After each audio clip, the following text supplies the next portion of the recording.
sa hayop na babaeng yan! Hayop? Sinungaling ka?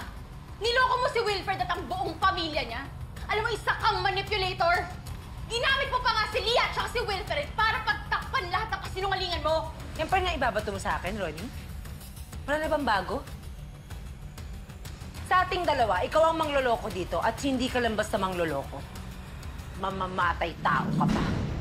Hindi nga ako yung king! Tama na! Ronnie, please! Kaya tawasin mo na siya! Ronnie! Ronnie! Umalis ka na dito! Guards, escort her out! Wilfred! Huwag ka maniwala sa babaeng yan!